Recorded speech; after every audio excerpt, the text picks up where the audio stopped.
नमस्कार. आपल्या सगळ्यांचे सोशल महाराष्ट्र न्यूज चॅनलमध्ये हार्दिक स्वागत. चला वळूया तर एका नवीन बातमीकडे. आजची बातमी. शिवसेना नेते माजी आमदार अनिल गोटे व महानगरपालिकेतील माजी विरोधी पक्षनेते उपजिल्हाप्रमुख नरेंद्र परदेशी यांनी संयुक्त पत्रकार परिषद घेऊन शहरात चाललेल्या भ्रष्टाचाराचा पर्दाफाश केला आहे.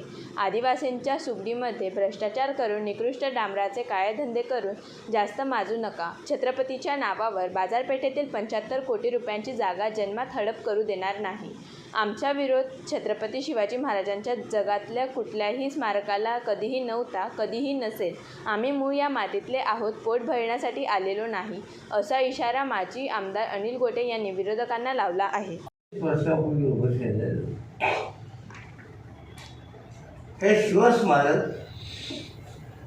किंवा याच्या तोडीचं शिवस्मारक आज विशेष महाराष्ट्रात दुसरीकडे कुठेही नाही. असं असताना हे पोट भरायला आले चांगलं महाराष्ट्रामध्ये हे आम्हाला शिकवायला सुटणार आहे. ज्यांनी आयुष्यामध्ये आदिवासींचा निकृष्ट दर्जाचं अन्न खाऊ घातलं आणि आदिवासींचा तुमचा घास पळवला, अशी पोटभरून लागणार करून आम्ही शिवाय शिकावं अशी काय परिस्थिती नाही. आमची सगळ्यात मोठी हरकत आहे ही की सोनार समाजाचे आराध्य दैवत दराजी महाराज यांचा पुतळा महापालिकेच्या क्षेत्रात बसवला आहे. आता त्यावेळेला जे कोणी सत्तेमध्ये होते त्यांना मान्य होते, पण त्याच्या खाली जी जागा आहे साधारणतः 900 ते 1000 चौरस, या जागेमध्ये जाऊन बघा काय उद्योग करतात.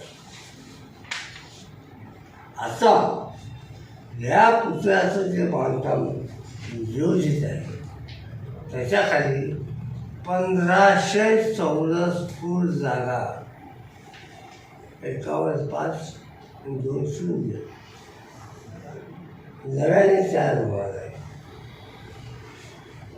व शिवाजी महाराज आणि खाली त्या पुतळ्याखाली काय उद्योग होतील ते वेगळे. अशीही बाजारभावाप्रमाणे 75 कोटी रुपयाची जागा आहे.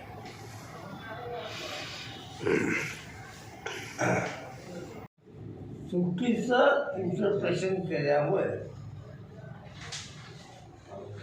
आम्ही छत्रपती शिवाजी महाराजांच्या पुतळ्याला विरोध करतोय असा अतिशय नीच, घाणेरडा आणि खोटा आमच्या नावावर केला. आम्ही पुतळ्याबद्दल संबंध प्रतिष्ठानमध्ये शब्द बोललो नाही. मी स्वतः छत्रपती शिवाजी महाराजांचा पुतळा उभा केला. तुम्ही समजून घ्या.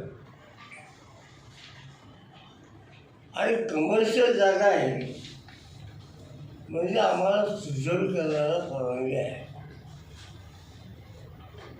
MRTP ॲक्ट 37(1)च्या तरतुदीनुसार सदर जागेचा वापर बदलायचा असेल तर राज्य सरकारच्या नगरविकास खात्याची परवानगी आहे. बातमी आवडल्यास चॅनलला लाईक व सबस्क्राईब करा व दररोज अशा नवनवीन बातम्या पाहण्यासाठी चॅनलला फॉलो करा. धन्यवाद.